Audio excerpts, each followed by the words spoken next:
Hey guys, it is Jessica. And this is Kendra. And you're listening to Lucid Lab. So we are here for a rerun episode this week. The one that I chose to go back to is actually the episode that has been downloaded the most since we started this podcast. And that is the horrifying story of the Cleveland Abductions. And I wonder, we have talked about this many times, why this is the most popular episode. Yes. And I ended up looking up Reddit threads about Ariel Castro. And I think it's just because it is shocking in every way. The fact that this man abducted women and kept them for over a decade in a small house in a normal neighborhood. And it's like what horror movies are made out of. It does make you question everything. And I saw on the Reddit thread people talking about what is the scariest thing in life. A lot of people say the fact that when you're walking in a neighborhood, you never know if there are people being held against their will in some room in these houses. Oh, and my God. That stuck with me. Yes. And I do think that is what draws people into the episode about Ariel Castro. Right. It's also a great story of the resilience that we have as human beings. The fact that these three girls who were abducted at a very young age and lived with this monster for 10 years have come out stronger from the experience, and they've been able to share that, and they're all living wonderfully fulfilling lives at this point. It really does inspire as well to see people come from the depths of depravity at the hands of Ariel Castro and not let that break their soul. Amazing. Yes. When I was re-editing this, I had not listened to the story, and I think it's been about a year and a half, and it reminded me how much I hate this guy. Ariel Castro, there should be a level of hell for people like him. I think there is. And if it's not hell like everyone else thinks, I don't know, maybe it's a distant planet and he's being tortured by octopuses with spikes as their suction cups. I like that idea. If anyone deserves it, it is this man. Yep. So enjoy listening, and we will be back next week. Okay. So on May 6th, 2013, the world was shocked by news coming out of Cleveland that three young women, they were ages 24 to 32, along with a 6-year-old girl, had been recovered from a house owned by 53-year-old Ariel Castro. Amanda Berry was age 27, Gina DeJesus was age 23, and Michelle Knight was age 32. And they had all vanished separately between the years of 2002 and 2004. They were freed in a dramatic rescue after over a decade in captivity in Castro's Cleveland home. Wow. Just 1 month prior to them escaping or being found, a vigil had been held for both Amanda and Gina because this was a very tight-knit community in Cleveland, and they had been looking for these missing girls. Wow. And they had been holding vigils every year. The families had almost given up hope, many believing now that it had been 9 years for Gina and 10 years for Amanda that their loved ones were probably not to be found alive. They had no idea that just literally 3 blocks away from where they were all gathering for the vigil, their 2 missing loved ones were living a life in this house of horrors. That's crazy. It's really crazy. In fact, at this vigil, their abductor, Ariel Castro, was in attendance. Oh my God. He was chanting along with all the others in solidarity to help find the missing girls. Oh, I hate people so much. All while he knew exactly where they were and exactly what horrible things he was doing to them on a daily basis. Wow. The details coming out in the days and months following the rescue would be absolutely unbearable to hear for the family members and to know that their loved ones were so close by for all those years. A decade. Like this is wow. So we know like the J.C. Dugard story, and there were a few others where it was just like single girls who had been abducted, but this was the first time there were multiple girls involved, right? And these girls were unrelated, and they were captured at different times and had been kept for so long. This is not a lighthearted case to cover, but like I said, it's an important one. It will bring up questions about when we should maybe say something. When there's a strange neighbor or you hear something, we can't stay silent because things like this could be happening right next door to you. The other thing that this case will bring up is how our system handles missing people. Right. Because you notice that there were 3 girls abducted, but only 2 they were still looking for, because there was one girl, and we'll get into her life story, That's they true. weren't even looking for her. She wasn't even on a missing list. Okay. This will also bring up questions of class and money again, because this all occurred in a very poor area of Cleveland. These were all girls from families that did not have means. It makes you wonder, like, would they have gotten more attention and these girls have been found earlier if they had been from a wealthier suburb? And the only reason it came out is because it came out. But them missing didn't matter at all. Only to those who knew them. It's so sad. And also key to this case is the idea that until someone has been confirmed dead, we should never forget missing persons or give up hope that they may one day be found. It's true. There are so many missing people in the world today. And a lot of people after 9 or 10 years, they're like, she's probably dead. They'll never find her. But this is a case that does bring up the hope that, yes, sometimes they are found. It's true. So how many other missing people today could be out there trapped in someone's basement, in human trafficking, just waiting for the moment to break free and live their lives again? So this story is not only depressing, it is also a story of these women overcoming, and they have rebuilt their lives because it's now been 10 years since they were found. So I will bring a little sliver of hope in there, but it does bring up a lot of questions and how we handle these cases moving forward. Question, 6 years old. Is she the daughter? So the 6-year-old is the daughter to Amanda Berry, and we'll go into all those details. But yes, while she was in captivity, she also gave birth to a child of Ariel Castro, which is a trauma in itself. So I want to start our story by talking about the POS himself, Ariel Castro, the man responsible for holding these young women hostage and subjecting them to daily torture for over 10 years. So nobody starts out as a monster. No. We're all babies. We're all humans. And Ariel Castro will have a sad story. He didn't have the greatest childhood, but never an excuse. Ariel Castro was born in Puerto Rico on July 10th, 1960. So that makes him a Cancer. Oh, boy. He was the third child to Pedro Castro and Lillian Rodriguez. He was born in what was known as the coffee capital of Puerto Rico. It's called Dewey. And the Castro family was actually a prominent part of the small community there. They owned most of the land in the area. However, they lived a very primitive style of life. There was no running water. There was no plumbing. So think just very simple farm village. Okay. So even though they were the top of the food chain or like the most prominent family, it was still a very poor area. While he was young, his father Pedro started an affair with a young girl that lived nearby. And he was basically living a double life while Ariel was a child. So Lillian had no idea. He even had 4 children with this mistress who lived down the mountain. Wow. In 1962, Lillian was pregnant with what was to be her last child. And that's when she found out her husband was living this double life and had children with another woman. She was furious. She confronted him. And when she did, Pedro said, "That's cool. I'm going to go move in with my mistress." Does she know about the other? I don't know. Never says, but he left Lillian and their children forever. He basically just pieced out of their lives. That had, lasting repercussions. He felt abandoned by his father. As you should.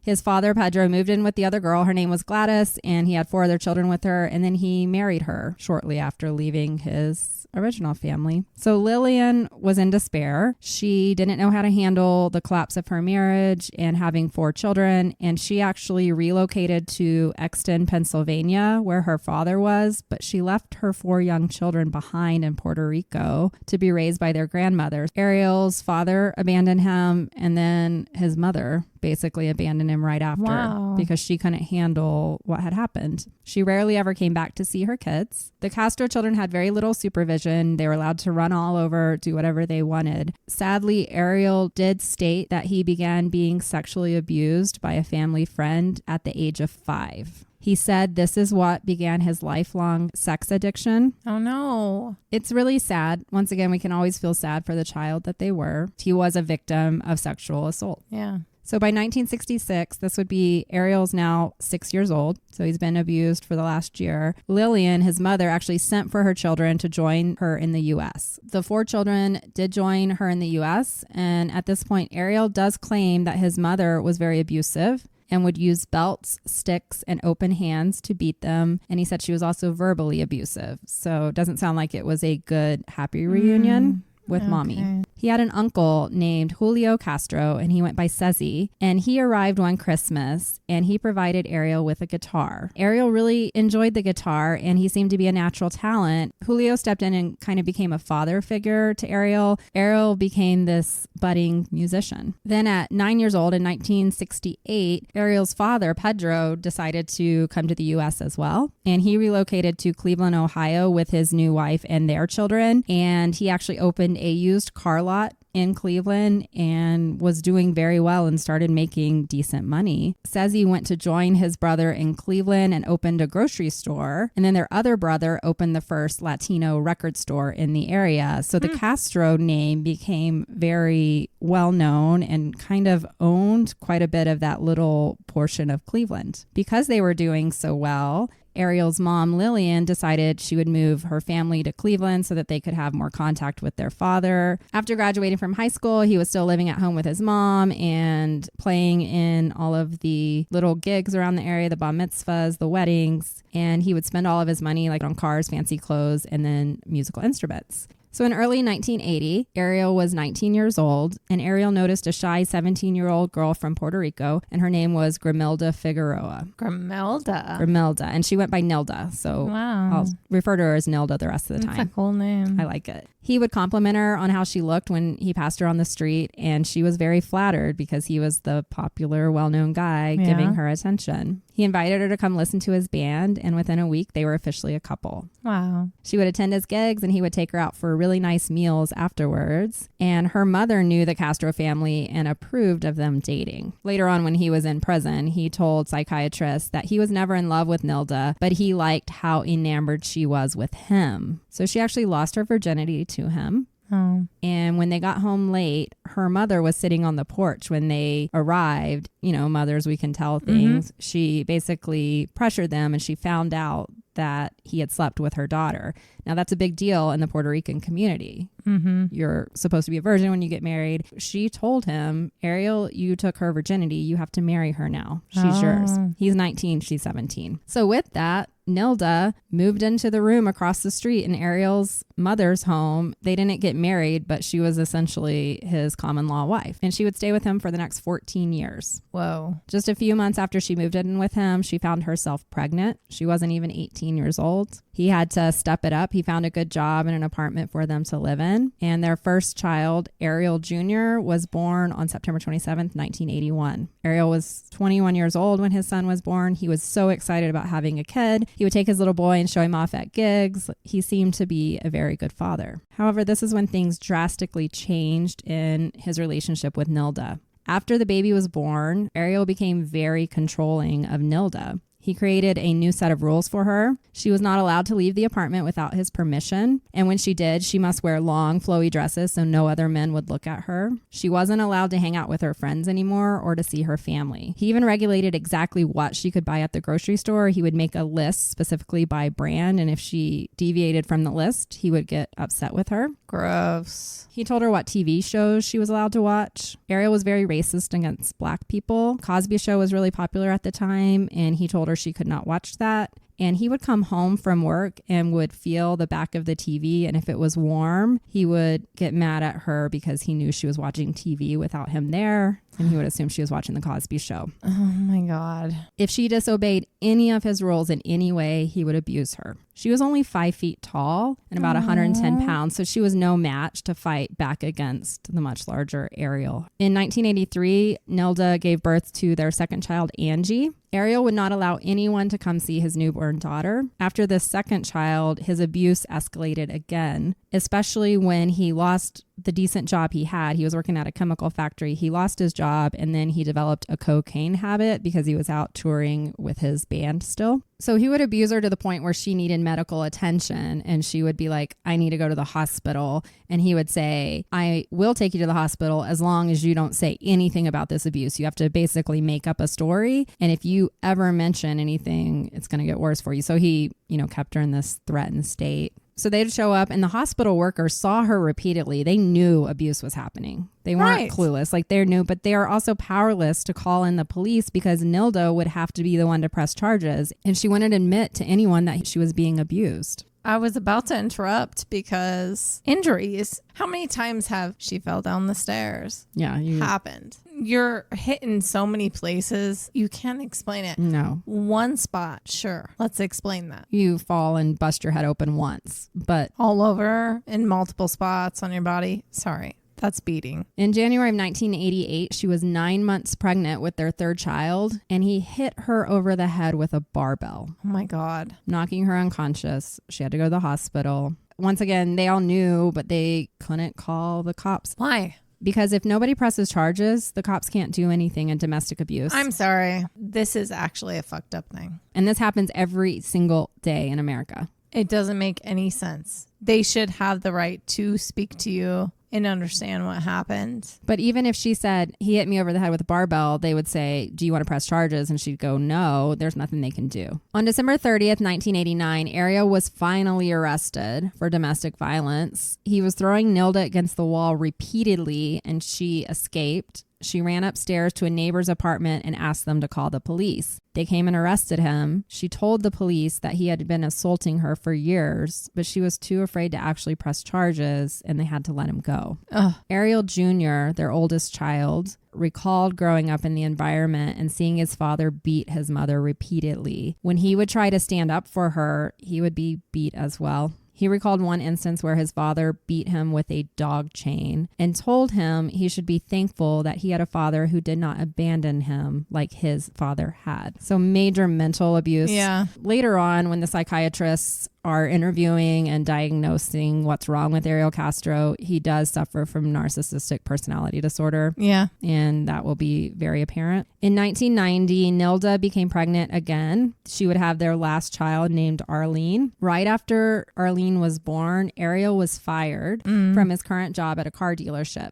He was then hired as a Cleveland school bus driver. Oh my God. In 1992, Ariel, he was now 32 years old. He bought a house for $12,000 from his uncle Sezzi at 2207 Seymour Drive. It was a 2-story white house with 4 bedrooms, 1 bathroom, and a basement. It was in one of the most dangerous communities in Cleveland at the time. I guess that's why he got it for $12,000. But Nilda and her children were just so happy to have a house. They'd been living in apartments. And so they moved into this house and they actually had room for the family. Right. But right after they moved in, Ariel's behavior became even more odd. He began adding padlocks to all of the doors in the house, and he turned the basement into a dark dungeon with a heavy trap door and added layers of bricks and curtains to make it soundproof. Oh no. Ariel Jr., he was 11 years old at the time. Doesn't know why, but he said his dad always kept locks on the attic and basement and told the children they were not allowed to go into those spaces ever. He also would nail all of the windows shut so the kids couldn't even open their own windows. Yikes. So I don't know if he was paranoid. No, he's preparing. Or he's preparing. Yeah. I don't know what was going on in his brain at this time. What's the timeline between this and when he abducts?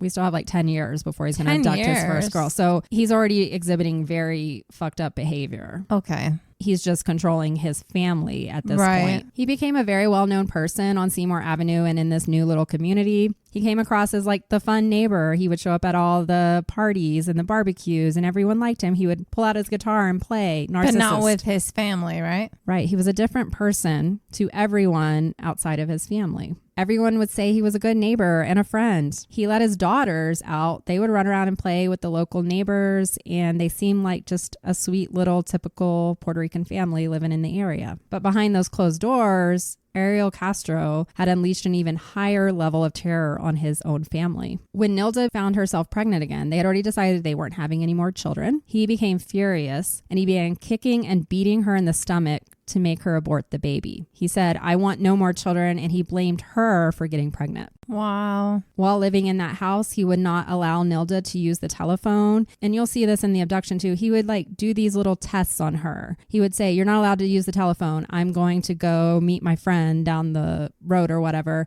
And then he would hide in the house and spy on her to see if she would even try to use the telephone. And if he caught her, he would beat her. So he did this whole mental abuse thing where she wouldn't ever try to use the telephone because she would never know if he was actually out of the house or not. Yeah. So according to Nilda's sister, She said that all hell started breaking loose when the couple moved into this home because they weren't in an apartment anymore. He didn't have to worry as much about sound and neighbors. He just went crazy. He beat her. He broke her nose. She had broken ribs. He broke her arm. So Ariel was driving a bus during the day, and then he joined a very prominent Latin band. So he was actually making very decent money, but he would be gone overnight for gigs. And when he was away for the night, he would lock Nilda and the children inside the house. And remember, their windows were already nailed shut.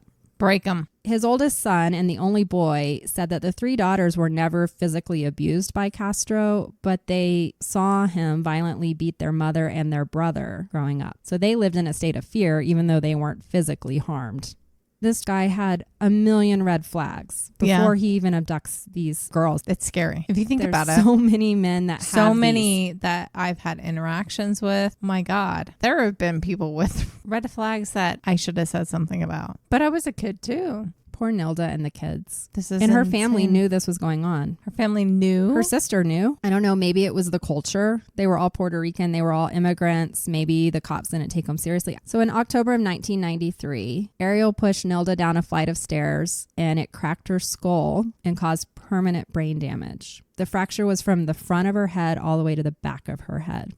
A few weeks after this fall, she began suffering from seizures, and they took her into the hospital in November for surgery. Doctors found that she had a blood clot in her brain, which had hardened into a tumor. Surgeons said that the tumor was inoperable and would prove fatal. One of the many blows to her head, who knows which one, was considered as the beginning of what led to the tumor forming, and it would be what eventually kills her. Oh no. It's like her whole life. He began beating her at 18. So 1 month after she was home and she was still recovering from this brain surgery, Ariel came home in a drunken state and he began beating her to her head. And at this point, Ariel Jr., he's like 12 or 13, he went out of the house looking for help from the neighbors. And Ariel got upset that his son was going out, so he started chasing him down the street, and Nilda got up and locked the door behind him, and she called the police. Castro was arrested and taken into custody. Good. He was taken in front of a grand jury, but Nilda recounted, and she asked for all charges to be dropped against him. She denied that a beating had taken place and said it was all her fault. She had provoked him. What? So this pisses me off. Ariel was discharged, and he still had a clean record. He's been beating his children and his wife for a long time now. For years, but he has nothing on his record. Our system is so fucking flawed. Nilda later told reporters that the reason she dropped these charges is because right before she was set to testify against Ariel, he threatened to not only kill her, but all 4 children if she testified against him. After this, Nilda did move out of the house finally and in with her mother. But Ariel would still come over, and her mother didn't stop him from coming in the house. Maybe she couldn't, and he would come over and beat her in front of her own mother. I want to see this person. Who the fuck does he think he is? He's one of the most evil people I've ever researched. So let's jump ahead. It's July 1995. Nilda is now 31 years old. So she met him when she was 17. She's now been undergoing his abuse for 14 years. And she's in the hospital again for another surgery. She meets a security guard that works in the hospital, and his name is Fernando Colin. And she tells him all about her attacks and her fear of her husband. And they form this bond, and he suggests that she move in with him along with her 4 children because her husband would have no idea where to find her. So this is kind of her knight in shining armor. I hope so. He is. He's a good guy. Okay. I like this guy. Okay. They fell in love. They became engaged because she was never married to Ariel, remember? They were just common law. It seems like her life is looking up. Ariel was furious that she escaped him. Of course. He's controlled her for a decade. He did find out who Colin was, and he swore revenge on him, and he threatened him. He even tried to run him over with his car in a rage in front of his own children. He hated Fernando. He tried to turn his children against Fernando, but kids are smart. They know who's offering a secure, stable home. Right. Fernando did file criminal complaints against him, got restraining orders, and he finally left Nilda alone. Okay. And she was able to secure full custody with no visitation rights of her children. So this is after 15, 16 years, she's finally free of Ariel. I'm always supportive of 50-50. Yep. The moment you lay a hand on anybody, you're out. After he lost custody, he became a completely absent father to his kids. He didn't give them any money. He, of course, this isn't surprising. He would call them maybe 1 to 3 times per year. But Colin, he provided them with a stable lifestyle for the first time in their lives. He's really kind of the unsung hero, or I guess he's the sung hero of this story for Nilda and Ariel's kids. So we're now to May 2000. Ariel's 40 years old. He's still out playing in his bands and, living life. He's not doing anything bad right now. He's not talking to his kids. It's been 8 years. He was set up on a blind date by one of his bandmates, and he went out with a girl named Lillian Rodan. Lillian? Another Lillian, just like his mother. What? She was 16 years younger than him. So she's 24 years old, but she knew the Castro family. She had also moved to the States from Puerto Rico, and she was enamored with him. He was the older man who played in the band. She says that he was so sweet to her. He swept her off her feet. He was very romantic. He took her out on fancy dinner dates. She said he was a good man. They slept together, and she said he was kind and considerate lover. Abusers, right? They choose the people that they want to abuse, and then others they'll be... Yeah. He was a completely different version with Lillian. This relationship did not bring out that abusive side of him for whatever reason. So Lillian did say his home was filthy, and although she would try to clean it up for him when they would stay over at his house, eventually she was like, let's just stay at my place. She did mention that he had padlocks on all of the doors and asked him one time why the basement was so locked up. He told her that it was where he kept all of his money, so he needed it to be safe. He ended up proposing to her after a couple of years of dating, and she was very charmed by him. He got along well with her family. They went to family holidays. They went to church every Sunday together. They got matching tattoos. Lillian had heard rumors of how he treated his ex-wife, Nilda, and she actually saw Nilda often because at this point, now that he's 40, he had somehow earned back shared custody and would visit his daughters, and she would go with him. Okay. She never saw the side of Ariel that Nilda did, and she decided that Nilda must have been exaggerating about his abuse. This is what we do as women. We're like, oh, he's nice to me, so he probably wasn't as mean to her as she said. What she didn't know was that Ariel was still secretly fuming over the fact that Nilda had left him. He hadn't gotten over it, and he had no one to fully control as he had when he was married to Nilda. And for whatever reason, he put Lillian on a pedestal, maybe because she had the same name as his mother. Probably. And he wouldn't do anything to her, but he had this craving that he needed to fulfill. Okay. He needed a person to control. He became obsessed with S&M, so sadism, masochism, and his basement was full of X-rated movies. Wow. And while he's dating Lillian and pretending to be, or I guess to her, he was a very good man. He began formulating a plan in his mind that he wanted to find a sex slave that he could control now that he no longer owned Nilda. All right, so he's watching shit now. He's got this because there's those relationships out there. Which is fine, but when it's consensual. Exactly. Now he just wants one. He wants a sex slave. He does not want a relationship where you role play and have fun in the bedroom, but then you respect each other outside of it, which is a lot of S&M relationships. Right. He wanted a person to control and beat on like he had done for years to his wife. He had the romance with Lillian. He loved her, the family. He was the nice guy. He needed to fulfill his dark desires. So this is what will lead to abduction. So his first victim would be Michelle Knight. I want to talk about Michelle Knight before we go into all the details about her abduction. Michelle did not have an easy life either. She was born on April 23rd, 1981 to Barbara Knight. She never names her father in her book. She had two brothers. They were identical twins, Freddie and Eddie, and they were born 2 years after her. Her earliest memories involved living in the car with her mom and brothers. Wow. At one point, they moved in with family members in government housing. There were probably about 10 of them living in a space meant for like a 4-person family.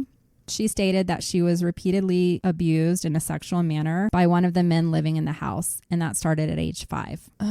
He would sneak into her bed at night, and she had no real way to escape him. He threatened to kill her and her family if she told anyone. Michelle would attend school, but she was absent many days because her mom would use her as a babysitter. Other days, her mom just didn't want to get up, and so she had no one to take her to school. And she was seen as slow in school. Right. She said she hated school, and she hated when she did go because she knew she was smart enough. She just couldn't keep progressing because of so many absences, and she was always held back many grades, and so she was always the oldest child in her class. Other kids were not kind to her. They made fun of her for being slow. She was 13 years old, and she was still in the 5th grade. Wow. But around that time, she found out that she was a very talented artist. And so she took to drawing in all of her school notebooks. At the age of 13, she was still being sexually assaulted by the man living in their house, and she made the decision to get out of it. She ran away. She lived on the streets under a bridge. She tells the story of freezing because she's in Cleveland, Ohio. It's cold there. Yeah. And she found a garbage can and she dragged it under a bridge and crawled up inside of the garbage can to keep warm. She found a church that would give out meals on weekdays for the homeless. And she actually found a very kind man there who would give her like a coat and give her clothing and try to take care of her the best that they could. But they didn't have a place for her to stay. While living under the bridge, she was approached by a drug dealer and he chose her to be a runner for him. He moved her into his house and he actually gave her a real bedroom with a bed, a shower. And he seemed to be a very kind person. Like he didn't try to sexually exploit her or anything. He just needed someone to help him. He was about 19 years old. She was 13 and he had another boy run away living with him that was around age 16. And she says this was actually a really happy time of her life. It felt like a family. Oh, they hung out. They would go, do their drug runs or whatever. And then they would watch TV together. Not hurting anybody. No, they were just three young kids making it. Kids. And he's like, I'm going to take care of you. Exactly. You're just like me. But that wouldn't last long because her drug dealer friend was busted by the cops. Oh. They found out who she was and they took her back to her mom's house. Her mom said, you're going back to school. And it was there she met a boy. And this was another seemingly happy time of her life. This boy gave her first relationship. She thought he was in love with her. She was in love with him. But then her world was shattered when she found out that he was actually using her as like his side chick. He already had a steady girlfriend. Okay. But it was too late because she found out she was pregnant at that time. Oh my God. And she's 17 and the boy is like, I'm out. I have another girlfriend. Her mom told her she should abort the baby, but she didn't want to. So she kept her baby. And at age 18, she gave birth to a little boy named Joey. She said Joey was her world. She called him Huggy Bear. She dreamed of being able to find a job and move out on her own from her mother's house with her child. She said she loved being a mom. Now, Michelle had not progressed in school. She was also physically limited. She was only 4'7" tall. Wow. So she's tiny. Okay. And she never did finish a high school degree because she dropped out pregnant. So finding a job was pretty hard for her. So right after the birth of Joey, her mother started dating a new man. Michelle said he was abusive and he had an alcohol problem. Her mother invited him to move into the house with Michelle and Joey. Of course. One afternoon in June of 2002, she had a job interview and she had asked her mom to watch Joey. She came home and her mother was not there and her son had been left with this alcoholic boyfriend. Oh no. She said Joey was on the bed just hanging out and she went in to get him. The boyfriend made an inappropriate advance towards her. Her 2-year-old son got scared and he tried to intervene, calling for his mom, and the man grabbed her son and threw him onto the floor so hard that it actually fractured his kneecap. Oh no. When Michelle took him to the ER, she was afraid to tell the doctors what had really happened, so she said he fell in the park. But while she was still at the hospital, the boyfriend's sister actually called and told them what really happened. Then they had to call the police in, and the boyfriend pled guilty to child endangerment. But because she lived with this boyfriend, they actually took her child, her 2-year-old boy, Joey, out of the house and put him into foster care. Oh no. Until they could investigate further and make sure there was nothing else going on in the house. So she lost her little boy, which was devastating to Michelle. Yeah. He was her whole world. And so she moved out of her mother's house and she started renting a room at her cousin's house. She's now 21 years old. Having her son away caused her to fall into a deep depression. And her cousin was like, you need to get out of the house and meet some people in the neighborhood, make some friends, do something other than just sitting here and obsessing about getting your child back. How do you not obsess? I don't know. That's all you should think about. And she lost him just because she was poor, honestly, and had to live with her mom and a piece of shit boyfriend. You don't move on with your life when you lose your one kid. No. I'm sorry. And it's in this neighborhood that she meets Ariel Castro's daughter, Emily. They became really good friends, even though Emily was only 14 years old at the time and Michelle was 21. But Michelle had spent most of her life around younger kids because she was always in school and was the oldest. So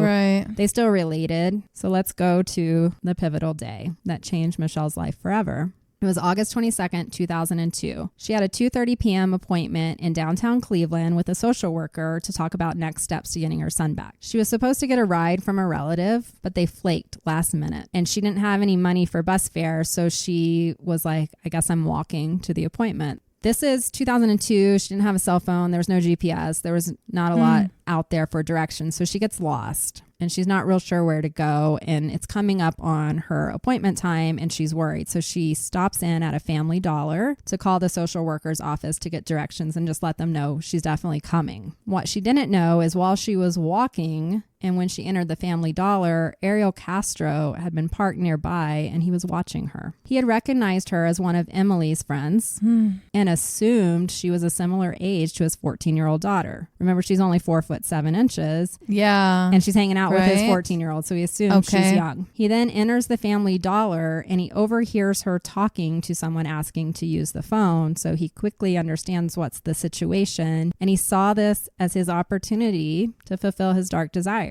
He told Michelle he could help her get to the appointment, and Michelle immediately recognized him as the father of her friend Emily. Yeah. Although they had never met in person, she had seen pics from her friend and she felt like he was probably trustworthy. It's your friend's dad. Right. So she accepted the ride. When she got into his car and shut the door, she noticed there were no handles inside the passenger door. Oh my God.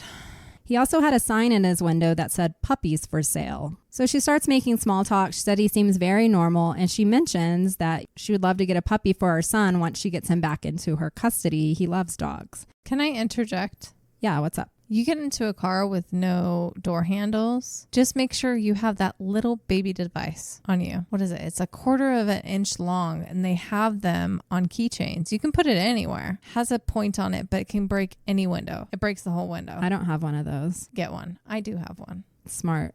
Okay. There you go, ladies. All I know is as soon as you get in a car and you notice there's no handles, it's already like red flag. Yeah, but you can immediately, if you have something, because they're not going to immediately do it to you right then and there in front of a store. No. Immediately break it. Well, I think it's kind of creepy too that he has a puppies for sale sign. That means he's been cruising and hoping a kid would approach him about puppies. It's really fucked up. Yeah. So back to Castro and Michelle. So Michelle said she wanted to have a puppy for her son Joey. And Castro said, I need to swing by my house on the way.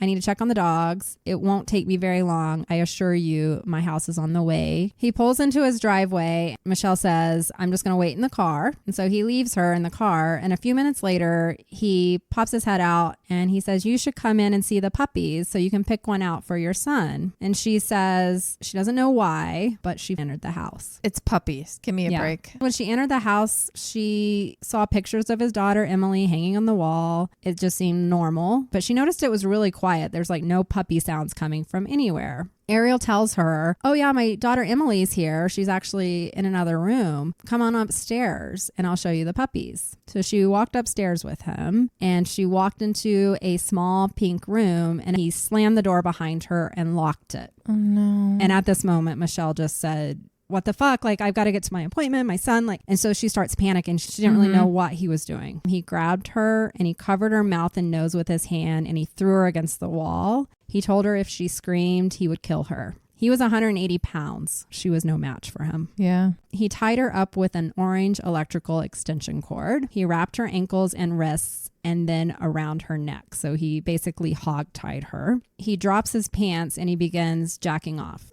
Right as he's about to climax, he all of a sudden became emotional and he told her, I just really need a friend and I need someone here. My wife and my kids left. He's like giving her this whole sob story and she's like, I don't know what the fuck to think right now. And so she's just saying, okay, yeah, you know, what do you do? She's trying to play along. She said immediately when he finished, he turned mean again. Oh no. Different person. He told her to shut up and he punched her. He pulled out a gun and he threatened to kill her if she made any noise. He then took a second extension cord cable, wrapped her up in that again, and then he stuffed a sock in her mouth. She said it was dirty and it smelled absolutely horrible. And then he wrapped her head in duct tape. And then he left. She was left alone in a dark room and he turned on a radio super loud with Spanish music.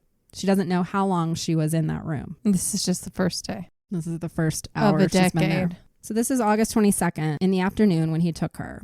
Her mom, Barbara Knight, noticed her daughter had not come home, and she reported her daughter missing on August 23rd. She said the police did very little to help her find Michelle. Michelle was 21 years old. They assumed she had just left and that she was upset because she was not able to get her son back. She wasn't a minor, so they really didn't spend very many resources looking for her. Right. You know how I mentioned she wasn't on a missing reports list whenever they found her? The reason being, she was reported as missing, and they follow up every so often with the family to see if the missing person has been found. Right. They called Barbara Knight at some point, and she had changed her number or moved, and they couldn't get a hold of her, and they didn't have an answer from the family. So the Cleveland police just took her off the list. Oh. And her mom, I think, eventually subscribed to the idea, because her daughter had ran away before, that she'd probably just gone somewhere. So back to the house where she's at now. She was left in the dark for many hours. All of a sudden, Ariel returned, and he had an Egg McMuffin, and he unwrapped her mouth, and he shoved the Egg McMuffin into her mouth. She spit it out initially. She thought it might be drugged, but then he held her down and he forced her to eat it. He then untied her and sexually assaulted her, raped her repeatedly for over an hour. She said after he was done and laying next to her, he once again changed into this like emotional, weird dude, and he began talking with her like they were a boyfriend, girlfriend. He starts pouring his heart out about how he had such a rough upbringing and that he's a victim too. He was molested at a young age. And Michelle said she tried to appeal to him, acting along like as a friend. And she's like, you should just let me go. I won't tell anyone. I understand. You know, we're both victims. He then jumped off the dirty mattress that he had her on. He pulled some cash out of his wallet and he threw it at her. And he said, here's the payment for your services. And he told her to get dressed, and she thought he was going to let her go. Oh no. But of course he's not. So then he dragged her down the stairs. He unlocked the basement door and he took her down there. She was afraid he was going to kill her at this point. She said the basement was full of piles and piles of dirty clothes everywhere. She said it was disgusting. It smelled like shit. It was just foul. And in the middle of the basement was a large metal pole. He told her she was going to stay down in the basement until she could prove herself and he could trust her. So he pulled out 2 large rusty chains and he tied her to the pole in the middle of that basement. And then he placed a motorcycle helmet over her head to muffle any screams she might try to make. And he left her there. She says that she would just pass out. She didn't really know how long she was down there. Yeah. It was completely dark. She couldn't see anything. She would hear him walking around upstairs, so she would know when he came home. Mm-hmm. He would play music very loudly, and he would watch porn all the time. Oh, so she my would hear God, it. gross. And it was disgusting. And she actually began to dread when the door would open, because she knew if the door opened, he was coming down to assault her. He would feed her 1 time per day. It usually would be a breakfast sandwich from McDonald's, an Egg McMuffin or a sausage McMuffin, and a cup of orange juice. That's all he would give her. She said she would be sexually assaulted up to 7 times per day. Oh my God. Now, this is bizarre to me. He would even bring his girlfriend over. She would hear Lillian come in, and she would hear them like watching TV. She would even hear them like having sex, like normal sex above her.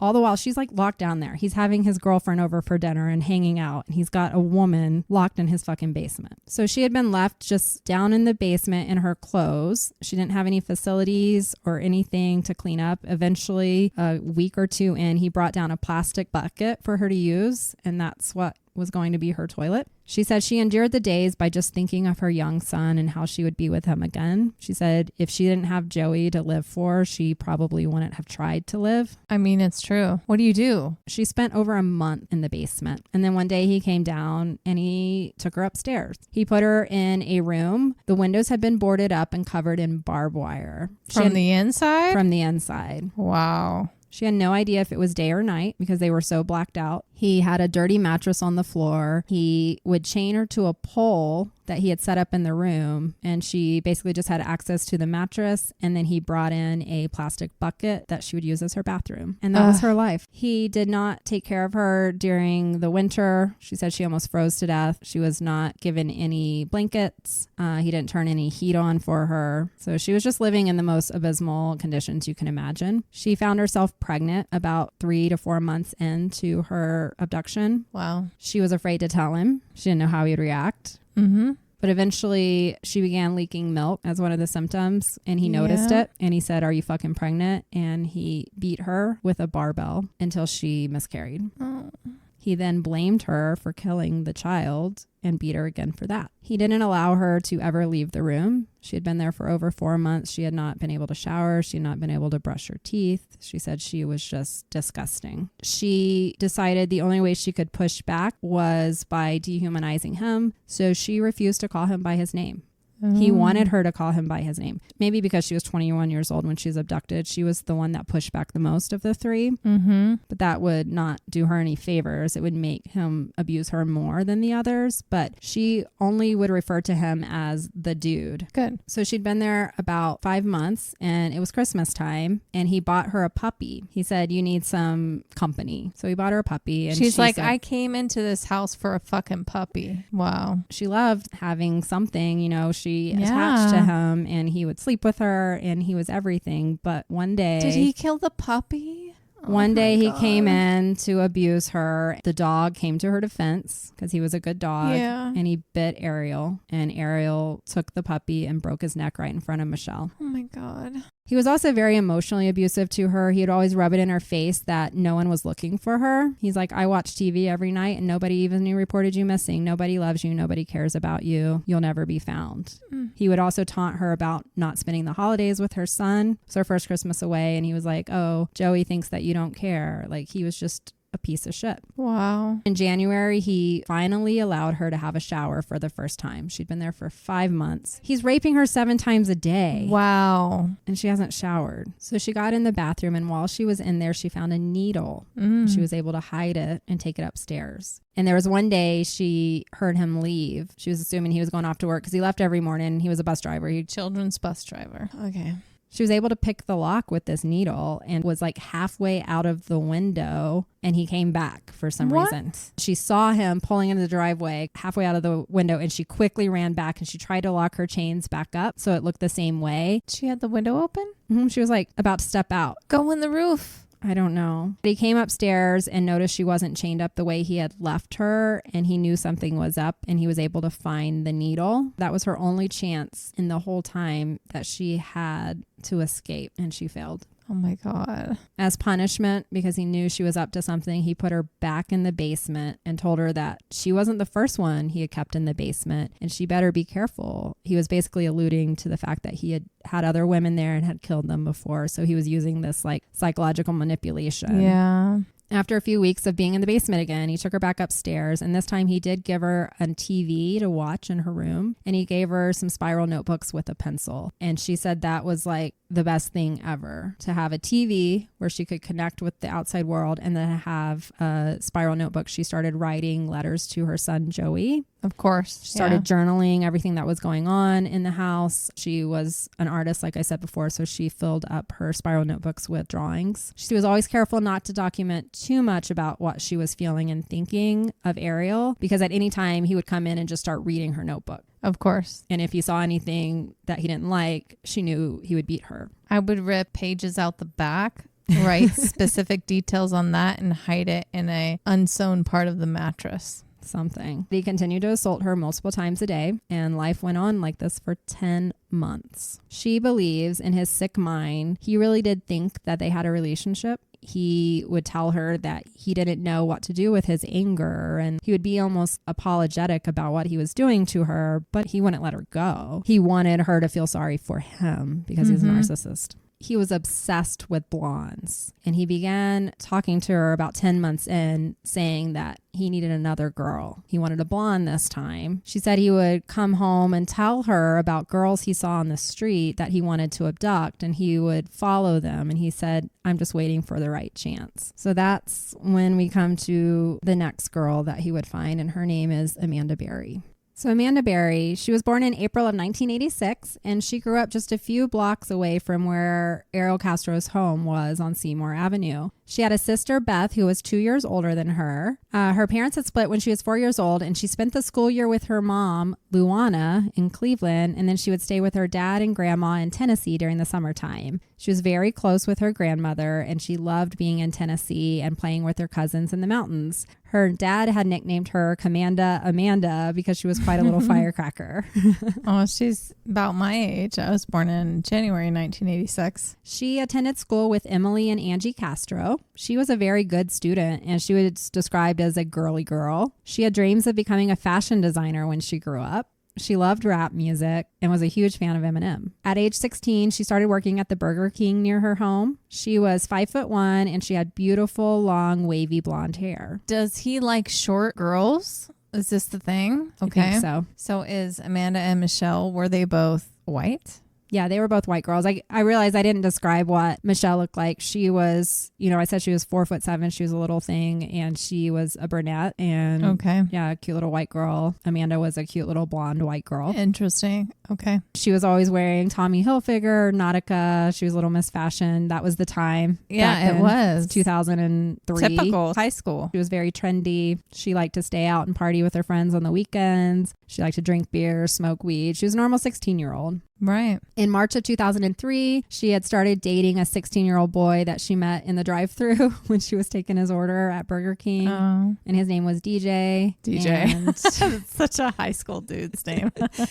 Life was good for her. Right. So on April 21st, 2003, it was around 2 p.m. Amanda kissed her mom goodbye as she headed off for work for her shift at Burger King that afternoon. The next day was her 17th birthday, and she had plans for a party with her friends and family. She had an appointment to get her nails done that night, and after that appointment, she was going to meet up with her boyfriend DJ around 10 p.m. She had just gotten a new cell phone, so she felt safe walking to and from her shift instead of spending the money on bus fare. So it was a normal day. She went to her shift and she clocked out at 7:36 p.m. from Burger King, and she started walking towards home. Ariel Castro was driving with his youngest daughter, Arlene, and he saw Amanda walking. He had had his eye on her for the last couple of months. He had seen her working at Burger King when he stopped in for food. Okay. She was a beautiful little blonde. So Ariel dropped his daughter off at a house close by, and then he made a U-turn back to the street where he had seen Amanda walking. She had noticed his van going by earlier, and she had seen Arlene in the front seat, and she recognized her as just a girl from her school. She was on her cell phone talking to her sister Beth, and Ariel pulled up and asked if she wanted a ride. It was cold out that night. He seemed like a normal, nice dad, and she thought the girl she had seen in the van was still with him and that he had just made a U-turn. So she accepted. She told her sister she was grabbing a ride and she would see her in a minute, and then she hung up and got into Ariel's car. Oh my God.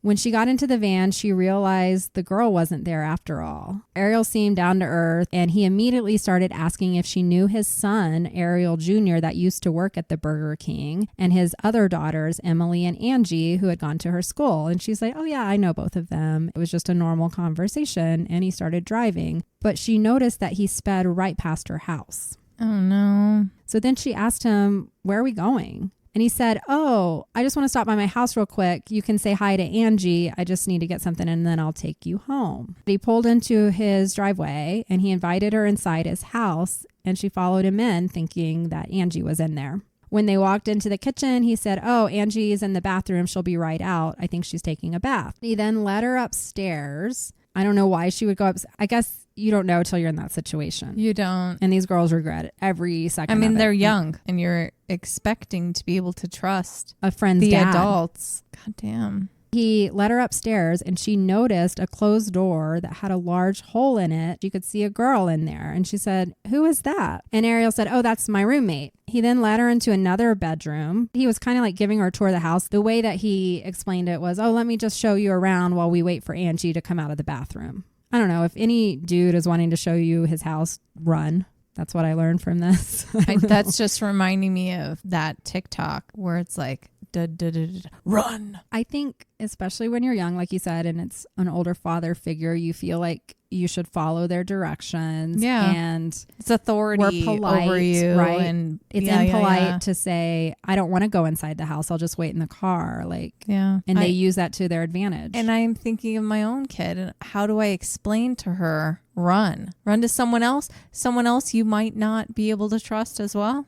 I know, right? He then led her into another bedroom and she felt like something was off. And she told him, hey, I need to go home. I have an appointment. Yeah. And she said that's when he grabbed her and told her not to make a sound. He threw her to the floor and he raped her. Oh my God. Amanda? He duct taped her hands and feet together, and then he put a motorcycle helmet over her head. He then led her down to the basement, and he chained her to the pole there just as he had to Michelle. Oh. When Amanda didn't come home, her mother, Luana, knew something was up. Yeah, for sure. Her daughter had left her cell phone charger and the $100 cash she had set aside for getting her nails done that night. She also knew her daughter would never go anywhere right after work in her Burger King uniform. So she began calling around to all the friends and saying, "Have you seen Amanda?" She called her boyfriend. And by midnight, when no one had seen her, Luana went to the police station. Yeah. This is so sad because now it's after midnight and it's officially Amanda's 17th birthday. Oh. And instead of celebrating like they had planned, her mother was reporting her as a missing person. That's insane. It's fucked. By the time cops got to their house the next morning, Luana had already printed up missing posters to hang up around the area. She reiterated that her daughter was a good girl, she was a good student, and she would never just run off. Right.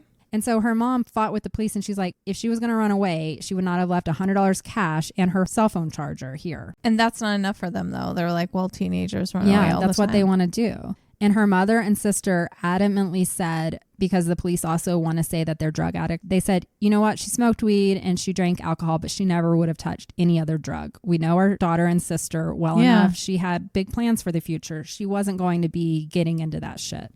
It's not their opinion. It's their responsibility to find out what has happened. You know, the mom and the sister know her better than anyone. But here's where I get really mad too. So then the detective went to meet with her boyfriend, DJ. Now, I didn't say earlier, but DJ was a Hispanic boy. We know racial profiling. Yeah. They knew DJ was supposed to meet her that evening after she got her nails done. And DJ said, yeah, I had expected to hear from her. She was supposed to call me around 10 p.m., but she never did. And he said around midnight, he did receive a call from Amanda's phone, but he couldn't quite hear anything. He said it was just like a really bad connection. And then he started worrying about her, that he actually went out searching for her that night. He was worried that she was in trouble because of that weird phone call, but he had no luck in finding her anywhere. And he actually told the police at that moment, he said, she walks home from work and I'm concerned she may have been kidnapped. But from that moment on, the detectives honed in and decided that DJ was the primary suspect in her disappearance. Of course they did. He's a Hispanic boy. I mean, you got to check it out, but of course they did. Yeah. So DJ and Luana, her mom and her sister Beth, kept calling her cell phone. Ariel Castro had her cell phone. And he, as a sick fuck that he was listening to every single voicemail left from her concerned friends and family. He would even erase them to make room for them to leave more. Wow. Because the voicemail would fill up. He took enjoyment in hearing the calls get more and more frantic as the days passed on. Finally, he had a girl that people missed. Yep. Okay. On April 28th, it's now been 1 week since Amanda went missing. Luana Miller went on TV begging for someone to help her find her daughter. Her sister Beth also appealed for her sister to come home. Ariel was watching it from his TV in the living room, and after it was over, he actually picked up Amanda's cell phone and called her mother. When she answered, he said, I have your daughter. She's healthy and okay. And then he hung up. A few minutes later, he called Luana back, and this time he said, Amanda is going to be my wife. She wants to be with me. And then he hung up. What? That's the only thing she ever heard after her daughter went missing. Oh my God. She took this to the FBI. You know, her 16-year-old went missing and now she has this motherfucker calling her. She knows her kid's kidnapped. Right. She asked them to trace the phone, do whatever they can. This could be ended right then and there. How can they not trace that? I don't know what it was like in 2003, but they didn't find anything. Give me a fucking break. I know. The other problem I think was going on is that they were honed in on her boyfriend, DJ. It's the tunnel vision again. It's the same thing with some of these other cases we said. They've like decided, if we can find Osama bin Laden in a fucking cave, why can we not find this girl? You can find a child in a house. Right. Based on cell service. But they didn't. So Michelle Knight was still living in the house. Of course, she's chained to her room in the pink room. And she had a TV at this time, remember? And so she's been watching all of this. And she knows a little blonde girl from the same neighborhood has gone missing. And she's like, motherfucker, I know what happened. Yeah. And she also knew that meant there was another girl in the house with her. That it would be weeks before she saw Amanda. Wow. Ariel brought her into Michelle's room. Amanda was dressed in his PJs. and he introduced Amanda to Michelle as his brother's girlfriend. Michelle wasn't dumb. She knew that it was Amanda Berry and that he had abducted her. You don't bring your brother's girlfriend in looking like that. And she's a child. Michelle said she was really embarrassed when Amanda came in because he wasn't allowing Michelle to wear clothes at this point. So Michelle was literally chained to a mattress naked, freezing. And she said that her room was disgusting because he would just bring in food and like throw the wrappers on the floor. It was just disgusting. And she also mentioned that while she had a plastic bucket to use as the toilet, he would rarely ever empty it. So she was living in complete squalor. Yeah, that's where you bring your brother's girlfriend. Right. Even in those conditions, when her and Amanda saw each other, they smiled and they just felt a little better, even though they were in this horrible situation, just knowing that there was another person there. Of course, it's not their fault they're living in that moment. Now, here's where he starts another fucked up psychological game. Michelle's living in squalor. She's naked. She gets like a shower once every few months. But she notices that Amanda is clean. She's been able to shower and she has clothing on.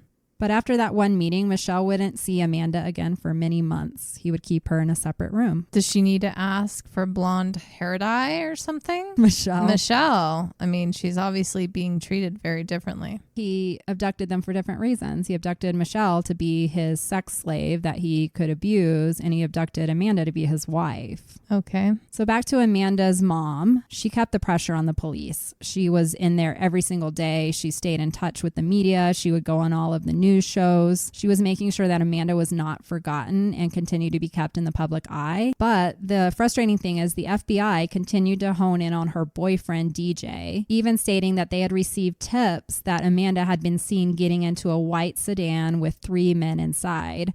Conveniently, DJ owned a white sedan. Oh my God. The authorities thought it was odd for a 16-year-old to be driving such a nice car and immediately deduced that he must be up to something illegal. He must be moving drugs. And so they actually showed up at his house. They impounded his car and searched his entire home, and they found nothing. And they put DJ under lie detector test after lie detector test, and he passed them all. He didn't do anything. He was just dating her. He loved her. What's frustrating is Ariel would have never been looked at because he had a clean record at this point. But so does DJ. He's a kid. Yeah, but he was connected to Amanda. I think we talk about it here in a minute because they will start looking for sex offenders because that's the first thing they think of when a girl goes missing. But Ariel Castro would give no red flags. He has a perfectly clean record, even though he abused and locked his own wife and children up for years. He was a Cleveland school bus driver. Like, he should have never even been hired to be a fucking school bus driver based on his background. Right. How do you not look past that? He's a kid bus driver. You're gross. not going to look to that first. It makes me scared I don't trust anybody anyways. And the more we do cases like this, the less I trust people. Exactly. And and the more I lose faith in our authorities and our justice system, all of it, it's just so frustrating. Not enough is done ever. No. In any scenario. So let's go back to Ariel's house of horrors, where he now has 2 girls captured and living in bedrooms upstairs, chained to the mattress. While he's doing this, he still has his girlfriend coming over. Lillian is coming over to his house. She's even staying the night. She doesn't notice 2 rooms closed with women moaning. She's completely beside herself when she finds out later what was going on while she was there. But she said he always had music playing, and anyone who came in his house will hear this repeatedly. When they came over, he always would turn the radio on, and he just always had sound going on. But there was one night Lillian was over there, and she wasn't spending the night. She was just having dinner in the kitchen, and he didn't have the music playing like he usually did. And she heard a TV on coming from upstairs, which she thought was odd because Ariel's bedroom was on the main floor. That's the other thing. She never went upstairs because his room was on the main floor. Okay. The bathroom was on the main floor, the kitchen, the living room. There'd be no reason for her to go upstairs. Okay. She said, why is there a TV on upstairs? What's up there? Castro made some like lame excuse, and then he turned on the radio like he always did with the Spanish music. And then she was never allowed or invited to come over to his house again. Oh, wow. He stopped it. Okay. He began making excuses. He didn't just say, you're not allowed to come to my house. He always had a reason for her not to come over that she didn't really think about until after. And then she's like, oh, that makes sense now. And then she said all of a sudden he was busy with gigs on the weekends, and he was saying he was going out of town or he was practicing more because he had all of these wonderful gigs. Opportunities. Right. he just started kind of distancing himself from her. Okay. So a few months later, the girls got to see each other again. Michelle was actually brought in this time to Amanda's room. And the whole reason he did this was, again, the psychological warfare. He wanted to show Michelle how Amanda was living versus how she was. He showed up in Michelle's room and said, get up and come with me. And Michelle's naked. She's like, can I put some clothes on? And he said, what's it matter? You got the same shit she's got. Like basically, you know, demeaning her. And so he made her go in to see Amanda naked. He let her into the room and Amanda was dressed and clean and her room was cleaned up more. She had a nicer television. She was chained to the bed still. Like she was still fully a captive, and she also had a plastic bucket for the bathroom. So he wasn't letting her go to the bathroom or anything, but he would let her shower and he would let her wear clothes. But nevertheless, she said that he actually left them alone for about 2 minutes and they just hugged each other and cried. Yeah. And then he showed back up and he took her back out. I don't know why he let her in there. I think it was just to show off that he was being nicer to Amanda than he was to Michelle. Or to keep them having hope for a second. I don't know. You can't equally cover a decade of this kind of trauma in describing it. No. Either through book or through anything else. Maybe in the days following up to that, they were both losing it. And so he connected the two of them so that to help them. He told Michelle that he didn't like to see Amanda cry. So he had like a softer disposition towards Amanda. That worked in Amanda's favor, but it actually worked to Michelle's detriment because when he would try to assault Amanda or make her do things, she would push back. She had more leverage with him because he was fascinated and just so enamored with the blonde girl that if he wanted to do something, Amanda could say, no, I don't want to do that. And then he would come over and make Michelle do it. Okay. Michelle was what she described herself as the punching bag. Yeah. She was the one he abused the most, and the other girls will corroborate that story. He was just absolutely horrible to Michelle. He would come in and tell Michelle that no one was looking for her. People cared about Amanda. And he just made Michelle feel less than human every chance he got. But Michelle was probably the strongest of the three. Of course. And he hated through all that. So Michelle ended up pregnant again. This would actually be the third time she was pregnant. She ends up being pregnant 5 times while there. God. And every time he beats her until she miscarries. So about 6 months after he abducted Amanda Berry, Ariel broke up with Lillian, his girlfriend, his fiance actually. They had been together for almost 4 years at that point. Wow. She was heartbroken. She had no idea. She didn't see it coming. She knew he had been busy with band practice and all of that, but she thought this was the man she was going to marry. She had no idea any of this that was going on. But the real reason that he broke up with Lillian is because he had now began making plans in his head to abduct a third girl. The 2 weren't enough. He knew bringing a third girl in, there's no way he could maintain his relationship with Lillian too. You got to have your priorities, I guess, if you're going to be an abductor.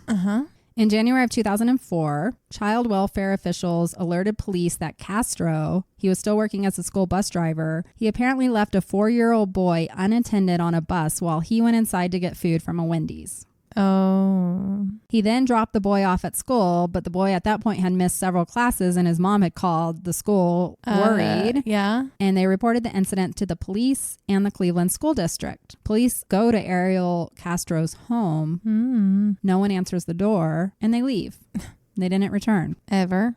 Not for this incident. It was investigated by the Child Welfare Board and determined to be a small negligence. They decided there was no criminal intent by Castro. His punishment was a suspension of 60 days without pay. But they could have caught him right there, January 2004. That's a hard thing because it's not a small negligence because had that child tried to leave by himself, wandered anywhere else, was picked up by anybody else, anything could have happened. Right. Have you seen the one where the bus drivers were so distracted by other children in the bus that they let a girl go, but her backpack was still there when they closed the door and her backpack was caught in the door and they drove dragging this little girl for blocks. That's so... And this other guy was standing there. I don't know, another adult. Somebody was standing there talking to the bus driver the whole time. Nobody saw her until other cars on the road were honking violently at her on another road. And she saw this little girl being dragged. Oh my God. My kids never rode the school bus, and I'm so thankful now because like if this is the kind of person driving and then this story you're telling me, like it's scary. I also know people who are bus drivers their entire lives and that was their life and they were good people. My daughter wants so bad to be part of the school bus system, but she's in a charter school, so that ain't happening. She's never gonna be on a bus, and she never will.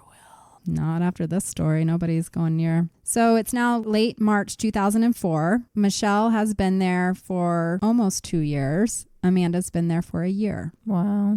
Ariel comes into Michelle's room and he unchains her and he says, I need your help preparing the room. A new girl will be arriving soon. She was forced to help him drill holes in the wall so that he had a place to hook new chains. So now let's talk about Gina DeJesus. So Felix DeJesus went to school with Ariel Castro, and their families were actually the two most prominent in the Cleveland neighborhood. They had both come from Puerto Rico, and the Castros had built up their little empire with the used car lots and the grocery store. The DeJesus family had also built up businesses in the area. So they were both, very well-known families, and they were good friends. Felix had a 14-year-old daughter named Georgina. She was known as Gina, and she was best friends with Ariel's youngest daughter, Arlene.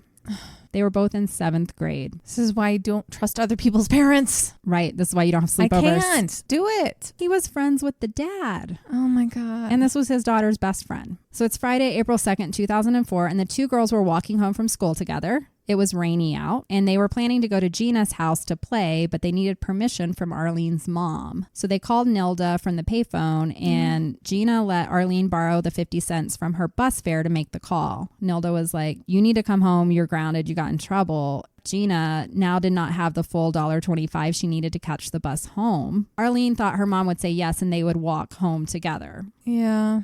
But now they were going to split up, and Gina's parents gave her bus money because they didn't want her walking home. Oh my God. So the two girls parted ways. They were going in opposite directions. Because it was raining out, Ariel Castro was arriving at the school. He was going to pick up his daughter Arlene, but he couldn't find her. As he was leaving the school, he actually saw his daughter talking with Gina. He would later tell police that when he saw Gina outside with his 13-year-old daughter, he was instantly attracted to her.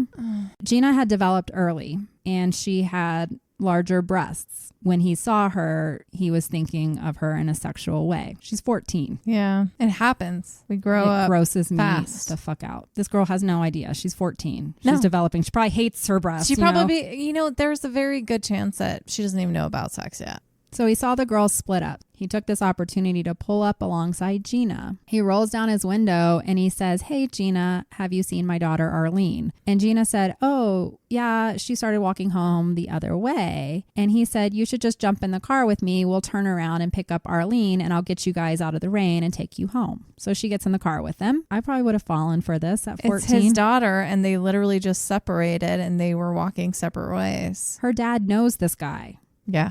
This is why they tell you from a young age, don't get in the car with anybody, even if they say it's your parent's friend, blah, blah, blah. This is a prime example. Unless it's a zombie apocalypse and your brains are about to be eaten, okay? Or you're about to be shot down by a tank. There are exceptions, but this isn't one of them. This isn't, not for Rain. No. As soon as she got in the car, he didn't turn around to go get his daughter. And then his story changed and he was like, puppies. No, it wasn't. This was even weirder. He now asks a 14-year-old girl, he says, hey, I'll drop you off at your house, but can we stop by my house real quick? I need help moving a speaker. Why would you ask a 14-year-old girl to help move a speaker? And Gina's like, okay. Like she didn't know what to say. He stops at his house and he takes her in, leads her upstairs. And then he said, oh, I don't need you to help me with that speaker after all. And at that point, he becomes a disgusting monster and he tells her she needs to take her pants off and show him her private areas. She said, no, I want to leave. And he said, okay, I'll let you leave, but you can't go out the same door you came in. And he tricked her into entering the basement instead.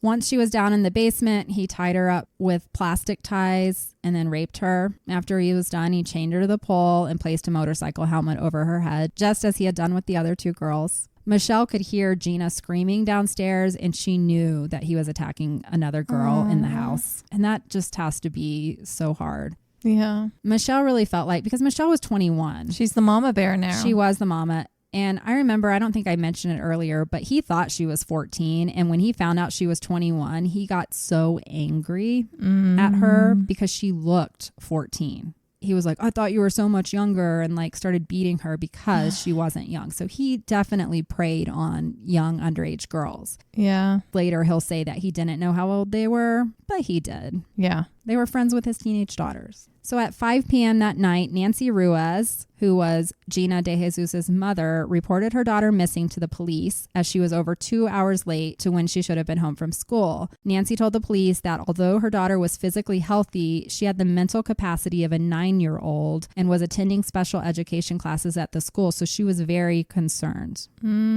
Police interviewed Ariel Castro as she was the last person to see Gina before she went missing. Police dogs were able to trace her scent to the end of the block, but then her trail went cold. Of course, that would be where she got in the car with Ariel Castro. Yeah. Cleveland police blanketed the area but came up with nothing. They decided that they should go look at Amanda Berry's boyfriend's house again. And so they showed up. DJ? And they arrested DJ as a suspect in the DeJesus missing persons case. I don't understand. A few hours later, he was released, but for several years, he would be questioned and suspected as the one responsible for the disappearance of both girls. Wow. Okay. Who knows how his life was affected, too. This 16-year-old kid there's probably people in the neighborhood side-eyeing him, thinking that he did this. Wow.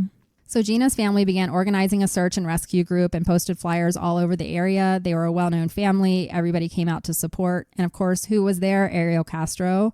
Yeah. So he would show up and help hand out flyers. He even was sick enough to bring one of the flyers home. Oh, yeah. Posted on their walls. He did. He posted it on her wall. In the weeks after Gina's disappearance, Ariel began to grow paranoid that he would be caught. He thought that he would have been visibly seen on one of the cameras at the middle school where he was driving around when he picked her up. He actually wrote a 4-page confession letter. Oh.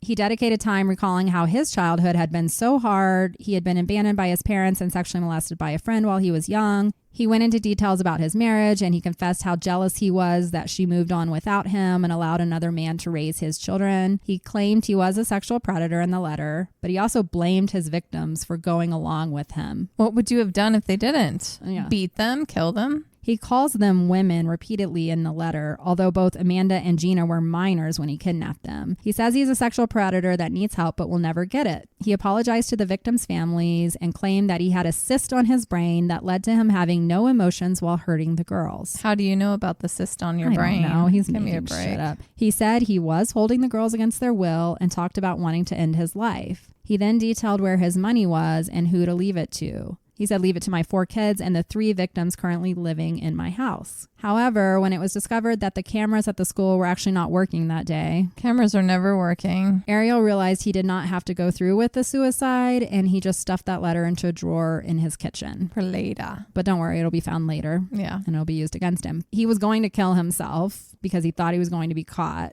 Were the girls in such a situation that if he hadn't come back to do anything, They would have died. Yeah. Yeah. So it was a blessing in disguise. I thought about that too. It's like if he committed suicide, nobody had any idea. Right. And nobody would be going to his house for any reason. After Gina's kidnapping, the community was very afraid and they were pressuring the Cleveland police to do more to make them feel safe again. Parents would no longer let their children walk to and from school. Instead they would get on the bus with Ariel Castro. So Amanda and Gina's disappearance became national news. It became a political issue. People were really pressuring Cleveland to get it together when it came to missing person searches. So they did. They tried. They did searches all over. They corralled all of the sex offenders within a 20-mile radius, and they put them under lie detector tests and DNA tests. They combed all of the parks, the rivers, the woods, everything. They looked at security cameras from all over the area, but nothing was found. There was a $20,000 reward offered for those who provided tips that led to the recovery of Amanda or Gina. Now, poor little Ariel Castro was struggling after the abduction of her best friend.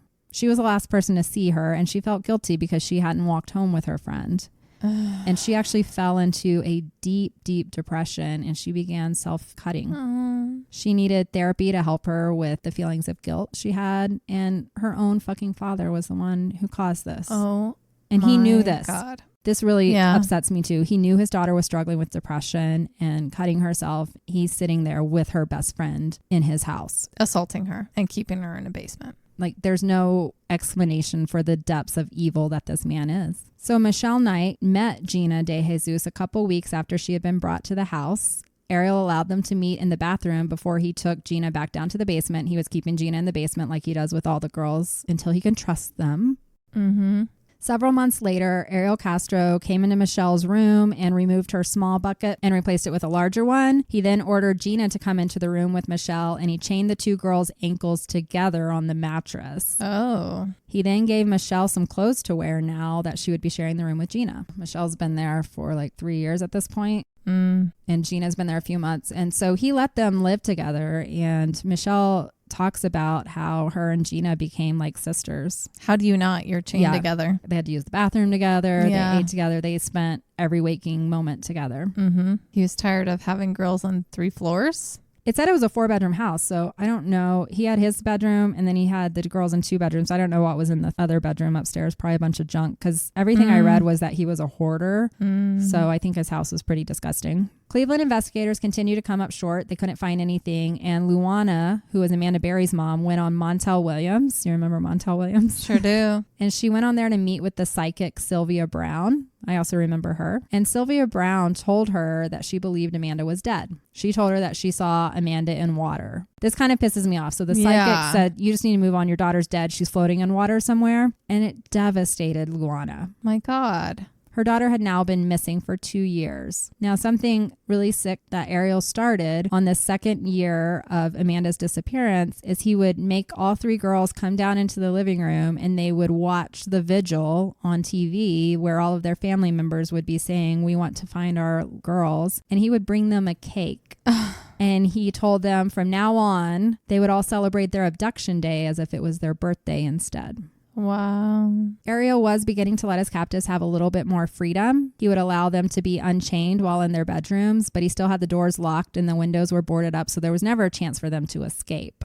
They continued to live in darkness. They never knew if it was day or night. They determined everything by when Ariel would come and go. He would bring them down to the kitchen for dinner, which was always a can of Goya beans and some Minute Maid rice. That's what they ate every single night. Wow. Gina and Michelle would be the ones to cook the meal while Ariel would sit at the table with Amanda. He began calling Amanda his wife, and he would always treat her as the favorite of the group. Michelle and Gina were only allowed to shower once a month, and because of the filth that they lived in, they often had bed sores. I believe it. He would continue to assault and beat the girls in front of each other. He would play mind games with all of them. He would tell them he was going out, and then he would lay in wait, kind of like what he did to his wife years ago. He would say, I'm leaving the house, and then he would like hide out somewhere and see if any of them would try to escape or move more than he wanted, anything like that. He was always looking for a reason to punish them, and his punishment was to beat them and put them down in the basement. He would also sometimes remove their plastic toilet buckets. He would deprive them of food and water, or they would be placed in the hot attic in the summertime. So those were the ways he would punish them and keep them in line. These psychological games would cause the girls to form their own prison in their minds. Even if he left them unchained and the door was unlocked, they wouldn't even try to escape. They were always afraid it was a trick or a test that would result in them being punished more. Yeah. He also always carried a gun around with him, and he would remind them that he had his gun, or he'd make sure that they could see it. A couple of times he would play Russian roulette with them. I was about to say I'd just fucking rush him and grab it, but you just answered the question. He terrified them in every way possible that you can think of to keep them subservient to him. In Christmas of 2005, Amanda's mother, Luana, remember she was devastated after Sylvia Brown had claimed that her daughter was dead. She was hospitalized for pancreatitis and heart failure. And on March 2nd of 2006, she would pass away at the young age of 43. She's my age. Yeah. Her friends and family would all say she died of a broken heart after spending 3 years looking for her lost daughter. Several weeks later, Amanda Berry would discover that she was pregnant after suffering morning sickness and nausea. Castro seemed pleased that she was pregnant. He wanted her to have the baby, unlike Michelle. Now, I mentioned before that Michelle had been given a spiral notebook. He did give spiral notebooks to the other 2 girls, and every single one of them journaled in their own ways. Amanda had created a system, and she would document how many times Ariel would assault her every day, and she would put little tally marks in the corner of the page for each of her journal entries.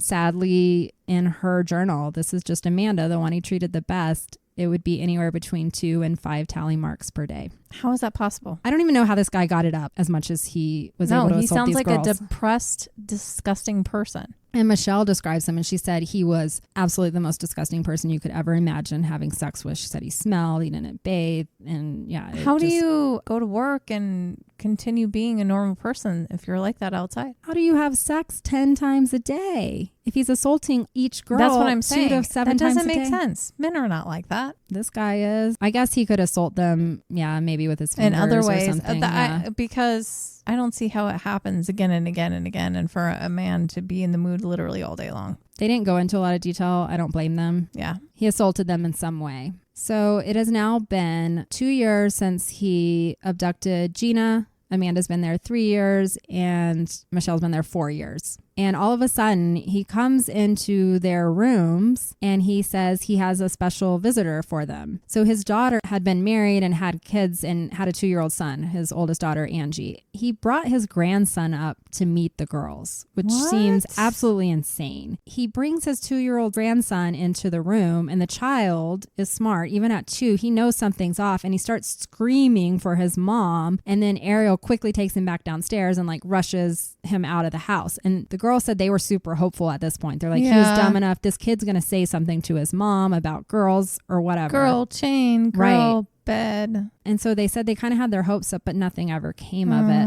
A few weeks later, Ariel received a call from his daughter, Angie, and she said, "Hey, Dad, I'm stopping by." And she was bringing her sister, Emily, and her husband over kind of unexpectedly. And Michelle said he panicked, and he came and grabbed all 3 of the women and took them down into the basement and tied them up down there. And he stuffed socks into their mouths and wrapped them up with the chains. And he told them he would shoot all 3 of them dead if they made one peep. And she said several minutes later, she heard his 2 daughters and the husband come in. And she even said that she heard one of the daughters say that he needed to unlock the basement door. They needed to go down there and see what was going on. So I think they did. No, I think the kids said something to them. But Castro told them that the basement was flooded and no one could go down there. And then they left. But Michelle said that Castro became so paranoid, he actually left the girls in the basement, all 3 of them tied up together, for 3 weeks. Wow. He was afraid his family would show back up. Basement's flooded. I don't know what I would do. If I had a dad that was that creepy, had padlocks, and what do you do if that's your dad? It depends on if you're scared of your own dad or not. I mean, Angie had her husband with her. You think, obviously she brought him over. There's always a certain dynamic. The very fact that he brought his grandson up to see them. Was he trying to get caught? I wonder sometimes. Or maybe he thought he's so young he can get away with it. I mean, he's one of the most fucked up people I've ever studied. So on Christmas Day, Amanda went into labor. Oh, gosh. He woke Michelle up at 5 a.m. and said, "It's time." And he took them both down into the basement, and poor Amanda had to give birth in a black baby pool. He put her in that so that it wouldn't be messy. He told Michelle that she would help deliver the baby, and if the baby didn't survive, he would shoot her dead. Wow. And poor Amanda had nothing, and she was in a lot of pain. It was a long, painful labor. And Michelle said when the baby came out, she was blue in the face and she wasn't crying, and she was freaked out because she didn't know what to do. And she told Amanda to push as hard as she could. The baby came out, and she basically gave her mouth to mouth and tried to do everything. And eventually the baby did start crying. It was a little girl. Amanda named her Jocelyn. And the girl said actually having a baby in the house made it better. It's like a ray of sunshine. Yeah, exactly. Something for them to focus on outside of their misery. To do better for that girl than they had. They were all very sad that another person had now been brought into this fucked up hostage situation. They noticed that Ariel slipped into even more of a delusional territory after Jocelyn was born. He truly believed they were all one happy little family. Sister-wife situation? I think so. That he controls? In June of 2008, this is just another fucked up situation I'm going to bring up because it makes me mad. Ariel Castro was out riding his motorcycle at very high speeds without a helmet. He also had the license plate mounted incorrectly. And when the cop ran the plates, it was for a completely different vehicle. All the red flags. He also did not have his license or registration on him. The cop ran a criminal background check. Nothing came back on Ariel, and the cop just let him off with a warning. This should have been an arrest. He was doing 5 things. Most people would have been arrested, but it goes to show, for whatever reason, Ariel came across as a very charming person. The musician dude, he probably dropped the name of the band he was in. He was able to get himself out of a lot of situations. Oh man, just taking a stroll around the neighborhood. Yep. So Jocelyn continued to grow. She was a little toddler, and she began talking. And Castro began getting worried that she would see something about the girls on a TV program because he would watch cartoons and things with her. And so at that time, time, he told Michelle and Gina that they needed to take on aliases for Jocelyn to call them. So Michelle became known as Juju and Gina became known as Chelsea to Jocelyn. This is all helping them, right? Jocelyn's like 2 or 3 years old at this point. She starts asking questions about the chains and why Juju. She's like, why are Aunt Juju and Chelsea chained up? And so Ariel removed them from the room so the little girl wouldn't be scared. He was convinced at this point. I mean, they've all been there. It's 2008. They've been there for like between 4 to 6 years, depending on the girl. That's insane. I can't even wrap my brain around that. I'm trying when you say that, but I can't. They were so beat down, they wouldn't even try to escape at this point. And they're so close. They're streets away from their own family. They don't know. Yeah, I guess they do know where they are because they went in there. Yeah, because they passed their own homes to go to his house. Ariel was kind to Jocelyn. He would bring her clothes and toys. He began taking Jocelyn to church with him on Sundays. Yeah, because it's his own kid. He hasn't hurt any of his own children. He would tell others that she was his girlfriend's daughter. He would shoot home videos of himself playing with Jocelyn, but he always made sure not to have any of the girls showing up in the background. By this point, after being in captivity for as long as they had been, the psychiatrist would say that all 3 girls were suffering from Stockholm syndrome. Yeah. He had deprived them of their humanity in many ways. And they were saying how it works with Stockholm syndrome is that it causes you to revert to being like a child. So they had been infantilized is what they said. And they relied on him for every single basic need. And that makes you bond, just like a child bonds to their mother. When you're brought back to that stripped down state, you start bonding to your caregiver, which was Ariel Castro. And Amanda, she reflects on it. It was really hard for her because she had this child that she loved so much and he was the father of that child. And like there was a specifically really fucked up bond there for her. It wasn't as bad for her. No. As the others. Even though she was taken, it became this sort of relationship and it was more their family with the helpers. Right. So in 2009, Ariel made an illegal U-turn in heavy traffic while driving his school bus outside of the junior high. Good job. Several teachers witnessed it and saw how he put a whole bus full of students in danger because he was too lazy to drive around the block like he was supposed to. So that would be his second strike as a school bus driver, and he got another 60-day suspension without pay. Now we get into November of 2011. There's a neighbor. His name's Israel Lugo, and he hears pounding on some of the doors of Castro's house. He calls the police. The officers knock on the front door, but no one answers. They walk around outside the house, and they didn't see anything, and they just left. Soon after, another neighbor was sitting on his porch when he heard screaming coming from Ariel Castro's basement. He said it was the kind that gave you goosebumps, and it lasted for 10 seconds, like somebody was in true pain. He also called the police. Once again, the police showed up. They knocked on the front door. No one answered, and they left. My God, that's not what happens. It's so fucked up. You investigate. Really? So little Jocelyn is now 4 years old, and Ariel's taking her everywhere. He's taking her to the park to play. He's even taking her over to his mom's house. He's continuing to introduce her as his girlfriend's daughter, but he's never introducing his girlfriend to anyone. My God. So he's dumb. Wow. Amanda was teaching her daughter to read and write. She had some old curriculum books that Ariel had found at some of the schools. She had a little chalkboard. So she's living life with her daughter and trying to bring her up.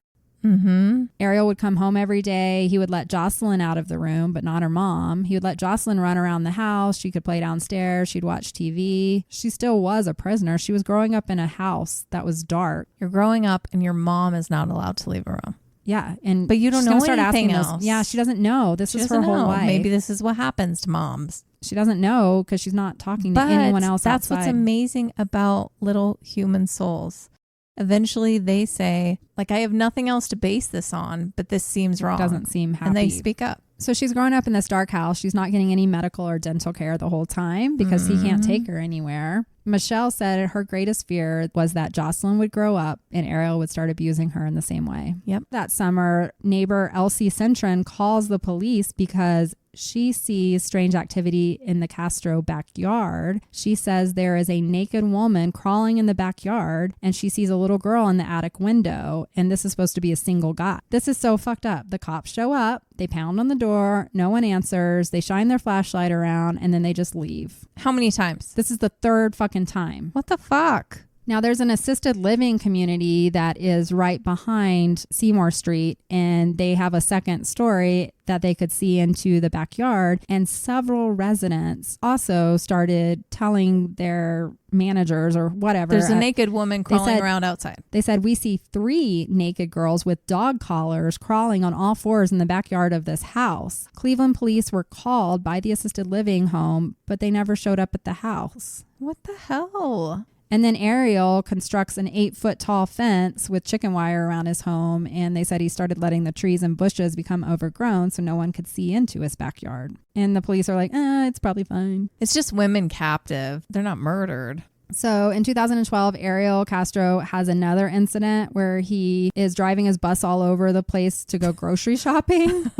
And he faces another disciplinary hearing, and it's his 3rd issue. And they say, if you have anything else, you're going to be fired. So he got another suspension there. I'm sure the women did not appreciate his suspensions because that meant he was home every day. In 2012, Ariel Castro parks his school bus and leaves it in a fire lane. He goes home to take a nap. And then when he comes back, the principal of the school is like, I called the bus depot. You can't leave your bus sitting here. And he's like, what, man? I'm like getting on my route now to go home. And that was the final thing. And they fired him after 22 years of being a bus driver. 22 years? Yep. Wow. Now, here's the problem. He now has lost his job and he's at home all the time. Yeah. And the girls say it was the worst time. They said he was the most violent ever after he lost his job, and he would assault them even more. That's what I was saying. I'm like, wow, these suspensions must be hard. They didn't want him home. No, you want him gone all the time. Mm-hmm. He was still taking Jocelyn out, and his brother actually ran into him one time. He was at McDonald's, and he saw this little girl with his brother, and he was like, who is this? And he says, oh, it's my girlfriend's daughter. And his brother's like, where's her mom? And Ariel said, oh, she's grocery shopping. A few weeks later, he runs into him again at a Burger King, and he's sitting there with this little girl, and his brother thinks it's odd. He says, where's your girlfriend? I want to meet your girlfriend. And he's like, oh, she's out running errands. I'm just babysitting her daughter. But he was just so able to gaslight these people that they believed him. Even his own fucking mom. He's bringing I just don't understand how a family, she's 5, maybe 6 years old at this time, and you've never met the girlfriend, but he always has the daughter. Like,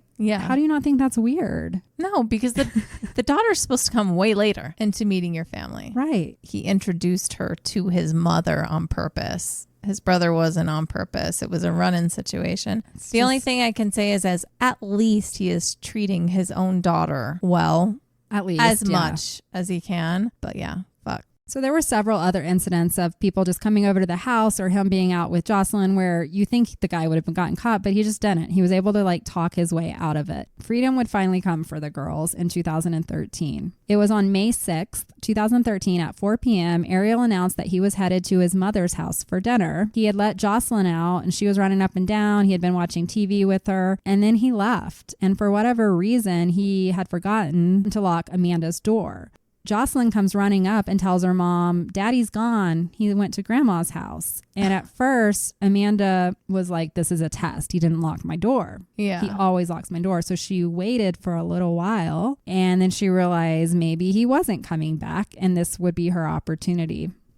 So she said it took her a while, but she finally mustered up the courage and she peeked outside. She realized that he wasn't there. She didn't hear anything in the house. And so she went downstairs and she tried the front door. And to her amazement, he had not locked it from the outside like he usually did. The front door was unlocked. Oh. But the screen door was chained shut. It was glass.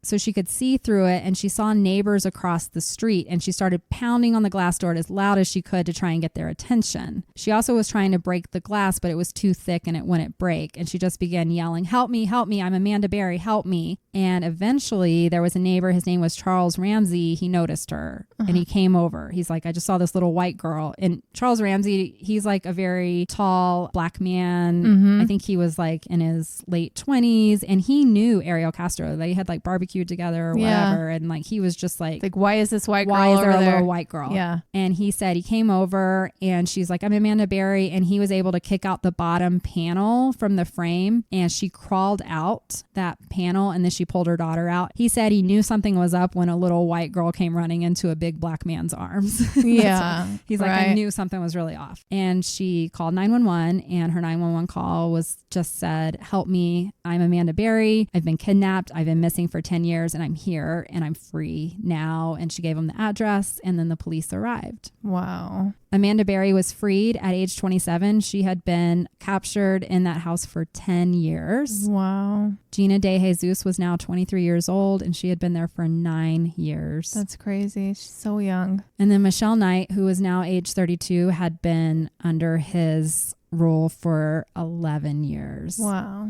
Amanda Berry and Gina DeJesus were reunited with their family to cheers and crowds of supporters. Family and neighbors expressed shock that the long missing women were being held so close to home by a neighborhood bus driver many knew. Right. Michelle was suffering from many medical issues when she came out. She actually had to stay in the hospital for quite a while. They said that she had a life-threatening bacterial infection in her stomach and she was literally weeks away from death. Oh my God. When she came out, she was only 74 pounds. Oh my God. She was the most, as I said before, abused. Her jaw had been misaligned from so much beating that she had to undergo several surgeries to correct her jaw.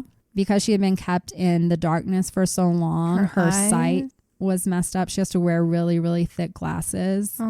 She was the one that was kept in the basement the most. And the other two girls, maybe also because they were younger, I don't know, but Gina and Amanda did not have any lifelong, other than the trauma. They didn't have any medical issues, but Michelle came out with a lot. Wow. She was reunited with her brothers, Eddie and Freddie. What about her son? That's not going to be a happy story. Oh no. She did not wish to see her mother. She has... yet. I don't think she still has a good relationship with her mother. She just felt like her mom didn't do anything to try and find her. Her mom kind of wrote her off, and I think she was still angry about the mother's boyfriend, but she was able to get her life together. When she was done in the hospital, they released her into an assisted living facility so she could get her feet underneath her. They were all super traumatized. I was reading about, you know, Gina couldn't sleep in a bedroom because she had been trapped in a room for so long. Yeah, I wouldn't either. She came home and she needed to sleep in the living room in a bigger open area with her family. Michelle is triggered by the pull tabs from like the fans. Oh,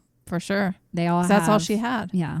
Amanda had a lot of emotional trauma to work through because, as I said, she had that like connection to Ariel as the father of her child. And she had a child that she had to try and explain things to now. It's a really difficult time, even after you're so thankful to be out. The family was so happy to see their children, but it's not the same people that went in there. As far as Michelle's son, Joey, he's now 14 years old when she comes out. He's been living with a foster family and knows them as his parents because he was so young. And so she did reach out to the foster family. She just asked for pictures of her son and she wanted to, you know, hear how his life had been, and they agreed to take it very slowly. They decided that they would wait until he was age 18 before he knew. I mean, that makes a lot of sense. It would have disrupted his whole world. Of course. I mean, he's still there. Her life was cut short by being in this way, even though she was fighting for him.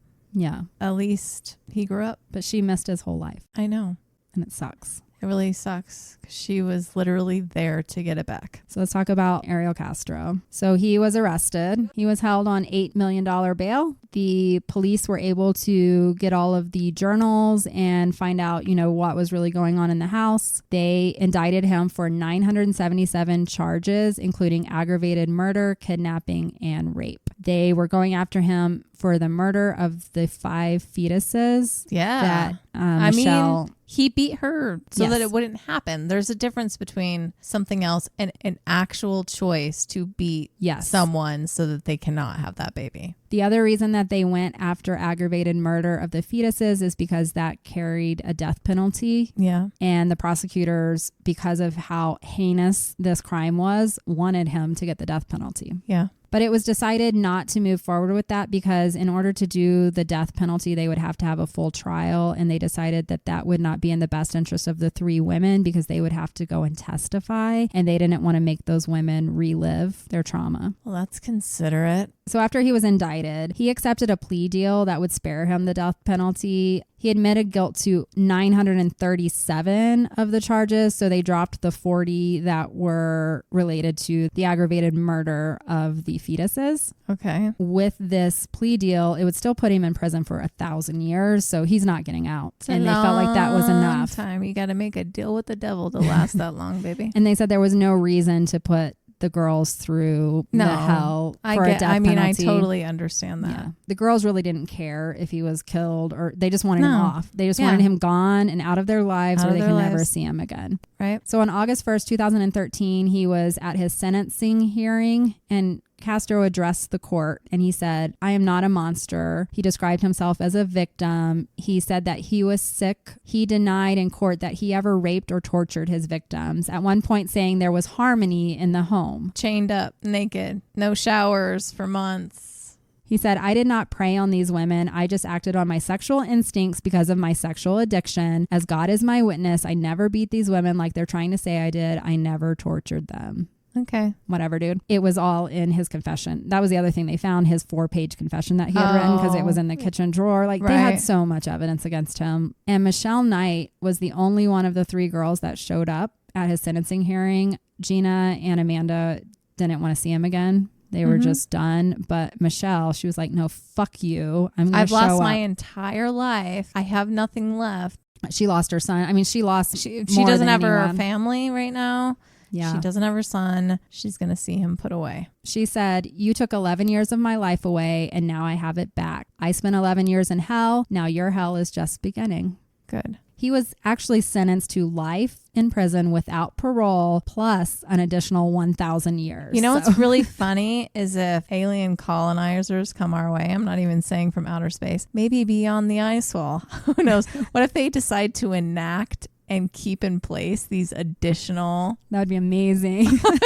Like these additional sentences that are beyond a normal human's life. They're like, keep you alive. We can inject you now because, you know, we can keep you alive for a really long time. So you're actually going to serve out this additional 1,000 years. That would be amazing. That's crazy. Now, the other problem they had was this home, Castro's house, because he had lost his job, he had not been paying his taxes. And so it was actually owned by the state. And they were trying to decide what to do with the house because it had become like this, I don't know what the word is, where people want to go and visit it because of like, it was like an attraction. Yeah. The neighbors didn't like that and they didn't think it was respectful to the girls. So they decided it was going to be demolished. It should be. And they did. He was sentenced on August 1st, and on August 7th, they tore his house down, and Michelle Knight actually showed up for the demolishment of his house. That was kind of like a what a relief for her, closure.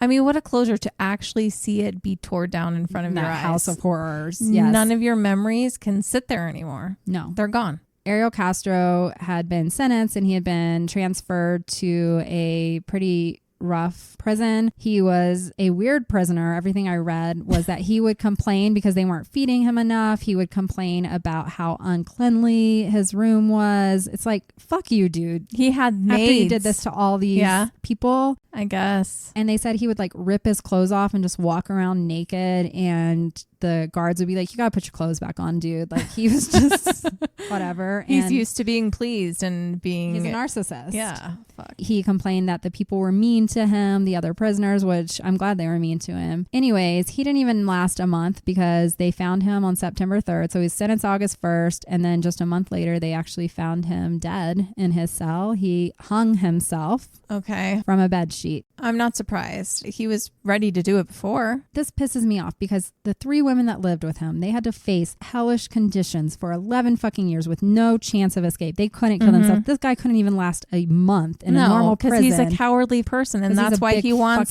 control over other people. I'm glad he's dead, but I'm also mad because I think he should have been subjected. Of course. He never planned to do it. That's why he had that suicide note. He was ready to bail out the moment he thought someone found out about him.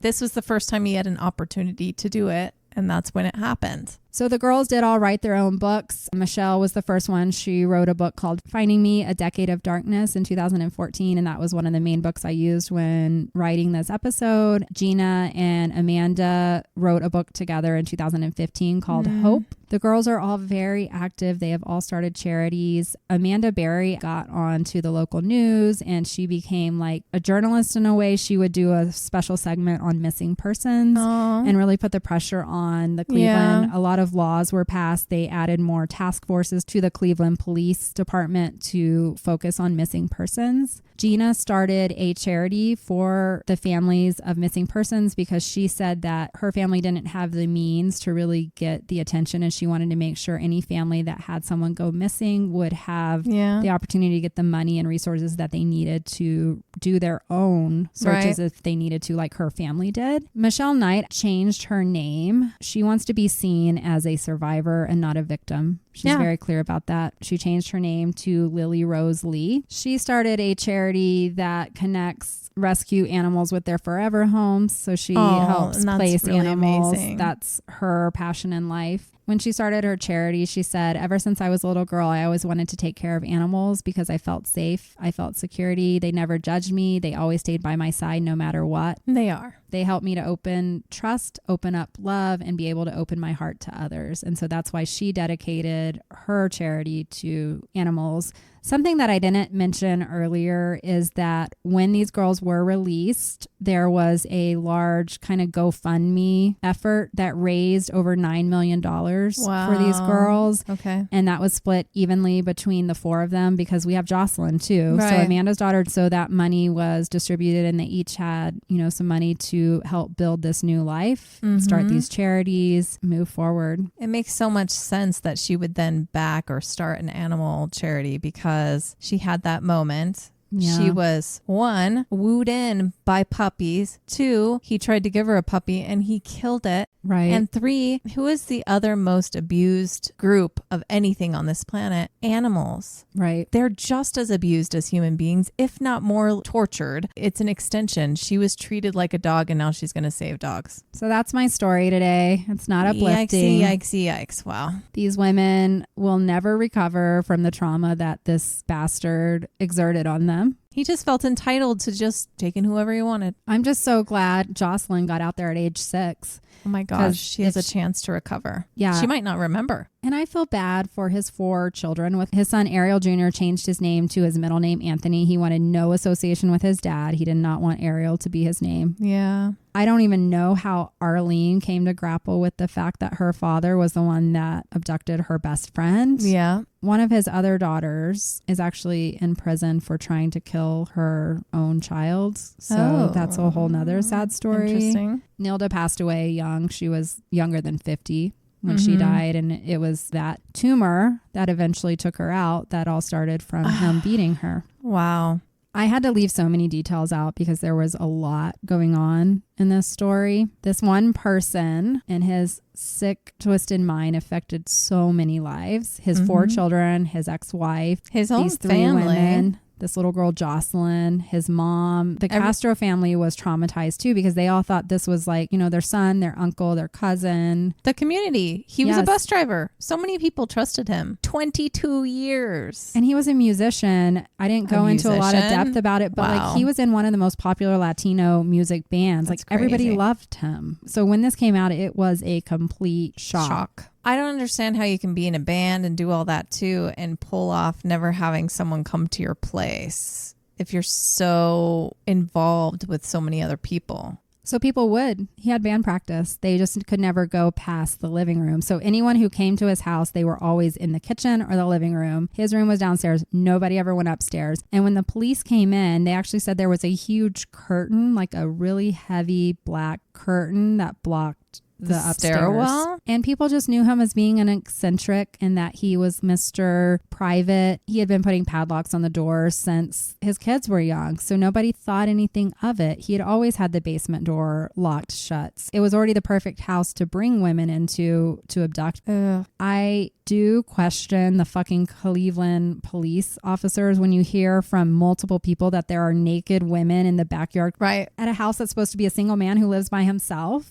And so that brings to question, because this was a not so nice neighborhood in Cleveland that was mostly Latino and Black, like, did they just not want to go there? They just, write it off that that's a bad part of town and shit happens and they're not going to really look into it. Possibly. I can tell you that if I called in my Boulder neighborhood and said I saw 3 women with dog collars naked crawling around in the backyard, I can't imagine that the police police wouldn't follow up. You never know, though. I have heard of the different girls to an extent over the years, but it's been a while. And I don't remember the child part at all. She was actually probably what helped them. Oh, yeah, for sure. If she hadn't had Jocelyn, he would have never let them loose. I just imagine the Grinch heart. It's black. Yes. And the baby is born and it's like this little beating red flicker in this tiny black heart. He doesn't have access to his own kids the way that he used to because she left and got out of that. And so now this is his little chance of redemption. Chance and baby and chance of redemption. I do wonder what the little girl was subjected to. It didn't say that he stopped assaulting even her mom. Like he was still assaulting the 3 women. So I don't know where the child was when these things were going on. It's hard to know. I just don't understand this level of evil that someone like this exists. And what's scary is there's many, many people like this that everywhere. Exist. What I do know is never fucking get in the car with someone you don't know. Whatever age you are. Get in cars. Come on. Whatever age you are, from age 2 to age 70, do not get in a car with someone you don't know. Even getting in an Uber. The world's a scary place. It's a very scary place. We can go on and on and on and on and on and on. And I did not help make you feel better about the world by doing this case, but be aware. You didn't. And I didn't talk as much. What did you have to say? It was a horrific case. I mean, there's not a lot of light things to say during I can't because I feel like it's just reiterating everything that we've talked about again and again. I didn't know going into this case. I don't know what I was expecting, but it was a very dark case and it brought me down. The only thing that gave me a light was the fact that I got to read Michelle's words and I got to read Gina and Amanda's recount and to see what they're doing now today and how they've overcome, even though they have like fought the worst absolute circumstances you can think of as a human to go through. They've prevailed. Alrighty. Well, that was an amazing story. I hate hearing about it, but we love hearing about it at the same time because we have to talk about it. Right. Because it's constant and it's happening all over the world. If you enjoy our episodes, please give us some ratings wherever it's possible. You can email us at lucidlabpodcast@gmail.com. Please send in your lab reports. We love those so much. We really, really do. Other than that, stay lucid, babes, and don't get in cars with people you don't know. Do not get in cars with, even if you do know them. If they are not supposed to be picking you up, don't do it. And if they say they have puppies, never believe them. Puppies, candies, guinea pigs. Stay safe out there. See ya.